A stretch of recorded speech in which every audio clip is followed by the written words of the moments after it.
नमस्कार दोस्तों, मैं धैर्यवेन वर्मा ऑनलाइन स्टडी विद की में आपका बहुत बहुत स्वागत करता हूं। आज हम बात करने वाले हैं बाल विकास एवं शिक्षा शास्त्र के एक प्रैक्टिस सेट के बारे में, जिसमें आपको 30 प्रश्न मिलेंगे। और भी हम प्रैक्टिस सेट अपलोड कर चुके हैं, यदि आपने वो नहीं देखा है तो उनको भी देख लीजिएगा। यहाँ पर 30 प्रश्न मिलेंगे आपको, आपका आकलन कर सकते हैं कि इन 30 प्रश्नों में आपको कितने नंबर आ रहे हैं। तो कमेंट्स के माध्यम से जरूर बताएगा अंत में कि आपको ये वीडियो कैसा लगा और इन 30 प्रश्नों में आपको कितने नंबर आए। फिलहाल में भी आपको क्या करना है, वीडियो को लाइक करना है, चैनल को आपको सब्सक्राइब कर लेना है और इस वीडियो को ज़्यादा से ज़्यादा आपको शेयर करना है। तो शुरुआत करते हैं। आज का पहला प्रश्न है आपका, बुद्धि के सूचना प्रक्रम या फिर प्रोसेसिंग उपागम का जो वर्णन है ये किसके द्वारा किया गया? स्टनबर्ग के, बीने के, टर्मन के या फिर थर्स्टन के? राइट आंसर आपका होगा स्टनबर्ग। याद रखिएगा, बुद्धि की सूचना प्रक्रम या फिर प्रोसेसिंग उपागम का जो वर्णन किया है यह स्टनबर्ग के द्वारा किया गया है। इन्होंने कौन सा सिद्धांत दिया था? यदि प्रश्न पूछे कि त्रितंत्र का सिद्धांत या फिर त्रिबुद्धि का सिद्धांत किसके द्वारा दिया गया, तो वो भी स्टनबर्ग के द्वारा ही दिया गया है। तो ध्यान दीजिएगा, पहला वाला विकल्प आपका सही होगा। चलिए, अव्यक्त अधिगम के संप्रति के वर्णन अपने सिद्धांतों में किसने किया? यहां पर फिर से दोहरा लेते हैं प्रश्न को। अव्यक्त अधिगम के संप्रति के वर्णन अपने सिद्धांतों में किसके द्वारा किया गया? हल, बंडूरा, टोलमैन या फिर गुथरी? तो यहाँ पर आपका राइट आंसर होगा टोलमैन। यहाँ पर जो अव्यक्त अधिगम का संप्रति का जो वर्णन किया अपने सिद्धांतों में वो टोलमैन के द्वारा किया गया। चलिए, तीसरा प्रश्न है, छात्र की वह अवस्था जिसमें वह सर्वाधिक रूप से संवेगों से घिरा रहता है, वह कौन सी अवस्था है कि जिस अवस्था में वो सर्वाधिक रूप से संवेगों से घिरा होता है? शेष अवस्था होता है, बाल्यावस्था, प्रौढ़ावस्था या फिर किशोरावस्था? तो यहाँ पर आपका राइट आंसर होगा किशोरावस्था। काफी इंपोर्टेंट है, ध्यान दीजिएगा। वह अवस्था छात्र की किशोरावस्था है जिसमें वह सर्वाधिक रूप से संवेगों से घिरा रहता है। शैक्षिक अवधारणा का सर्वाधिक उचित अर्थ क्या है? यहाँ पर देखिए, शैक्षिक अवधारणा का सर्वाधिक उचित अर्थ आपको बताना है। पढ़ने की क्षमता संबंधी विचार है, शैक्षिक विचारों के विषय में शिक्षा का समन्वित रूप है या फिर उपरोक्त सभी? तो यहाँ पर आपका राइट आंसर होगा पढ़ने की क्षमता संबंधी विचार, शैक्षिक विचार के विषय में और शिक्षा का समन्वित रूप, ये तीनों ही शैक्षिक अवधारणा का सर्वाधिक उचित अर्थ है। राइट आंसर आपका उपरोक्त सभी यहाँ पर होगा। बहुवादी बुद्धि ज्ञान का अनेक पद्धतियों से प्रदान कर एक से अधिक कौशलों को प्रकट करती है। यहाँ विचार जो है ये किसका है? हर्बर्ट का है, गार्डनर का है, कोहलर का है या फिर जॉनसन का है? तो यहाँ पर आपका पांचवे का आंसर होगा गार्डनर। याद रखिएगा, बहुवादी बुद्धि ज्ञान का अनेक पद्धतियों से प्रदान कर एक से अधिक कौशलों को प्रकट करती है। यहाँ विचार किसका होगा? गार्डनर का होगा। योजना विधि में छात्रों को वातावरण मिलता है। योजना विधि के बारे में पूछा गया है कि योजना विधि में जो छात्र होते हैं उनको वातावरण कैसा मिलता है? सहयोग का, बंधन का, स्वच्छंदता का या फिर स्वतंत्रता का? तो योजना विधि में छात्रों को वातावरण के बारे में पूछा गया है, तो वहां पर किस प्रकार का वातावरण मिलेगा? स्वतंत्रता का वातावरण मिलेगा। डी वाला विकल्प आपका सही होगा।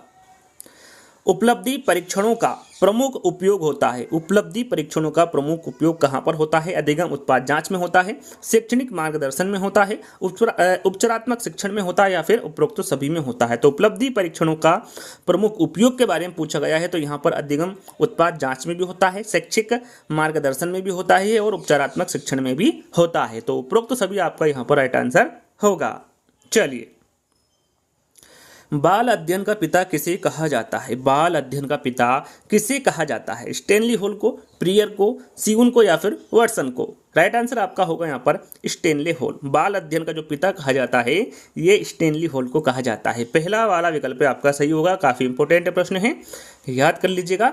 नवा प्रश्न है, कहानी कथन विधि से बालकों में विकास होता है। कहानी कथन विधि से बालकों में किसका विकास होता है? विषय का, तार्किकता का, कल्पना का या फिर ज्ञान का? तो कहानी कथन विधि से जो बालकों का विकास होता है वो किसका होता है? कल्पना का विकास होता है। किसका होता है? कहानी कथन विधि से बालकों में कल्पना का विकास होता है। प्रेरक मनोविज्ञान के प्रबल समर्थक है। यहाँ पर देखिए, प्रेरक मनोविज्ञान या फिर मनोविज्ञान में प्रेरणा का महत्व का जो प्रबल समर्थक है वो कौन है? थॉर्नडाइक है, वुडवर्थ है, जेन पियाजे है या फिर स्किनर है? ये भी काफी इंपोर्टेंट प्रश्न है। 10वें का आंसर होगा जो प्रेरक मनोविज्ञान के प्रबल समर्थक होंगे वो वुडवर्थ होंगे। कौन होंगे? वुडवर्थ होंगे। बी वाला विकल्प आपका सही होगा।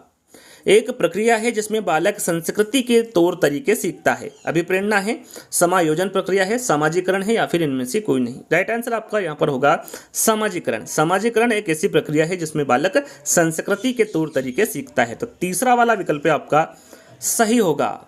एक पुस्तक भी यहाँ पर ली गई है, फील्ड ऑफ साइकोलॉजी नामक जो पुस्तक है ये किसके द्वारा लिखी गई है? JP Guilford, William McDougall, Watson या फिर जॉन डीवी। यहाँ पर आपका राइट आंसर होगा जेबी गिलफोर्ड। याद रखिएगा, फील्ड ऑफ साइकोलॉजी जो पुस्तक है ये गिलफोर्ड के द्वारा लिखी गई पुस्तक है। अधिगम मनोविज्ञान का जनक कौन है? यहाँ पर देखिए, अधिगम मनोविज्ञान के जनक कौन है इसके बारे में पूछा गया है। एबिंगहॉस है, गुथरी है, डोनाल्ड हेब है या फिर कर्ट लेविन है। यहाँ पर आपका राइट आंसर होगा एबिंगहॉस। अधिगम मनोविज्ञान के जनक होंगे वो एबिंगहॉस होंगे। खिलौनों की आयु कहा जाता है, खिलौनों की आयु कौन सी अवस्था को कहा जाता है? पूर्व बाल्यावस्था को, उत्तर बाल्यावस्था को, शेषावस्था को या फिर इनमें से सभी को। तो खिलौने की आयु पूछा गया है, आपका राइट आंसर यहाँ पर होगा पूर्व बाल्यावस्था। याद रखिएगा, पूर्व बाल्यावस्था को खिलौनों की आयु कहा जाता है। यहाँ पर पहला वाला विकल्प आपका सही होगा। देखो, सुनो और बोलो किस विधि पर आधारित है? आगमन विधि पर है, निगमन विधि पर है, प्रदर्शन विधि पर है या फिर संश्लेषण विधि पर है? देखो, सुनो और बोलो ये किस विधि पर आधारित है, ये आपको बताना है। काफी इंपोर्टेंट प्रश्न है, ध्यान दीजिएगा। ये प्रदर्शन विधि पर आधारित है। देखो, सुनो और बोलो जो विधि है ये प्रदर्शन विधि पर आधारित होगी।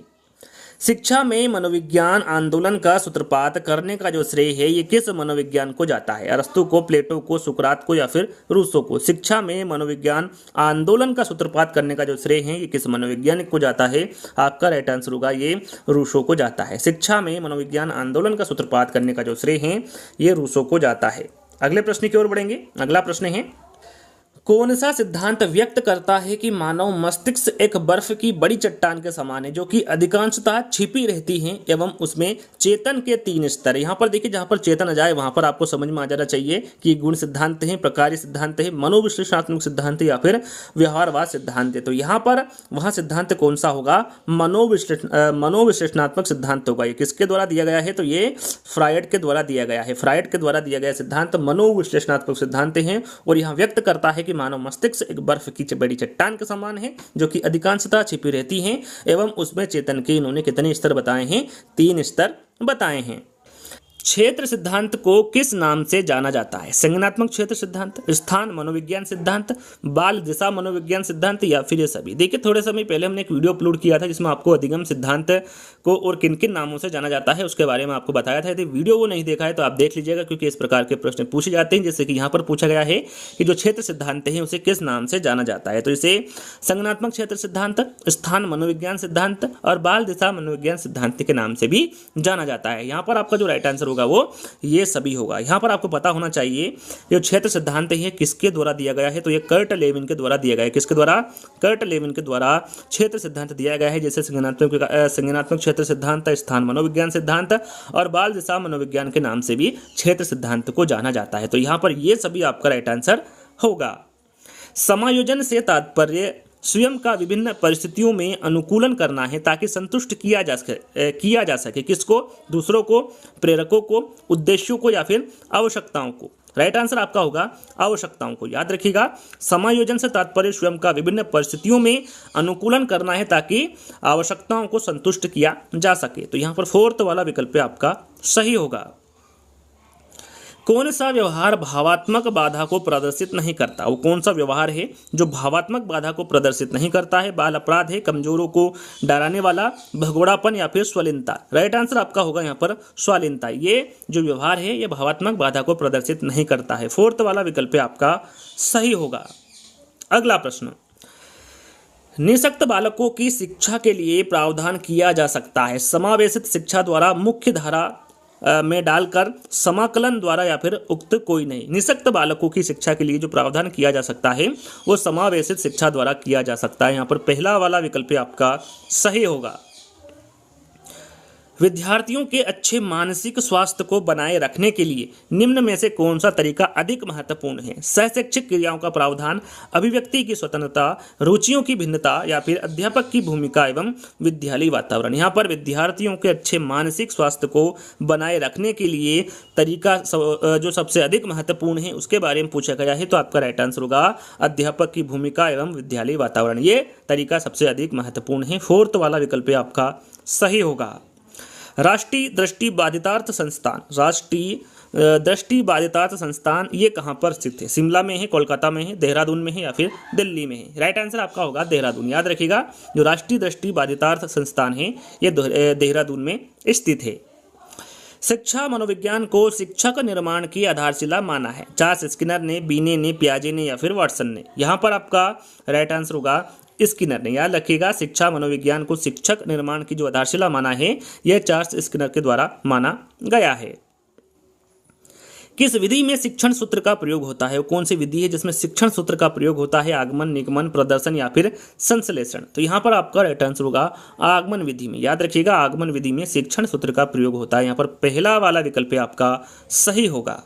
चलिए, बहिर्मुखी विद्यार्थी अंतर्मुखी विद्यार्थी से किस विशेषता के आधार पर भिन्न है? यहाँ पर प्रश्न को आपको ध्यान से पढ़ना है। बहिर्मुखी विद्यार्थी अंतर्मुखी विद्यार्थी से किस विशेषता के आधार पर भिन्न होता है? मजबूत भावनाएं, पसंदगी एवं नापसंदगी, मन ही मन परेशान होने की अपेक्षा अपनी भावनाओं को अभिव्यक्त करता है, अपने बौद्धिक कार्यों में डूबा रहता है या फिर बालकों की अपेक्षा लिखने में बेहतर है। बहिर्मुखी विद्यार्थी अंतर्मुखी विद्यार्थी से किस विशेषता के आधार पर भिन्न होता है? तो ये मन ही मन परेशान होने की जो अपेक्षा है वो अपनी भावनाओं को अभिव्यक्त करता है। तो राइट आंसर आपका यहां पर सेकंड वाला होगा। संपोषक का सिद्धांत किसने दिया? यहां पर देखिए, संपोषक का जो सिद्धांत है ये किसके द्वारा दिया गया है? इंपोर्टेंट है, हल के, बीने के, पियाजे के या फिर वाटसन के? राइट आंसर आपका होगा CL हल। प्रबल का सिद्धांत, व्यवस्थित व्यवहार का सिद्धांत, सबलीकरण का सिद्धांत, संपोषक का सिद्धांत, चालक, अंतर्नोद या फिर प्रणोद का सिद्धांत, ये सभी किसके द्वारा दिए गए हैं? तो ये CL हल के द्वारा दिए गए हैं। तो इन सभी के बारे में आपको जानकारी होना चाहिए। चलिए, सृजनशीलता के पोषण हेतु एक अध्यापक को अपने विद्यार्थियों को रखना चाहिए कार्य केंद्रित, लक्ष्य केंद्रित, कार्य केंद्रित एवं लक्ष्य केंद्रित या फिर पुरस्कार प्रेरित? यहाँ पर सृजनशील के पोषण हेतु एक अध्यापक को अपने विद्यार्थी को किस प्रकार रखना चाहिए? तो उसे कार्य केंद्रित रखना चाहिए। किस प्रकार रखेगा? कार्य केंद्रित। यहाँ पर पहला वाला विकल्प आपका सही होगा। चलिए, अगला प्रश्न है कि किस मनोविज्ञान के अनुसार सीखना उस समय अर्थपूर्ण होता है जब विद्यार्थी की रुचि कौतूहल के अनुरूप हो? महात्मा गांधी, चार्ल्स स्किनर, जिन पियाजे या फिर कार्ल जुंग? तो यहाँ पर आपका राइट आंसर होगा जिन पियाजे। जिन पियाजे के अनुसार सीखना उस समय अर्थपूर्ण होता है जब विद्यार्थी की रुचि कौतूहल के अनुरूप हो। तो यहाँ पर तीसरा वाला विकल्प आपका सही होगा।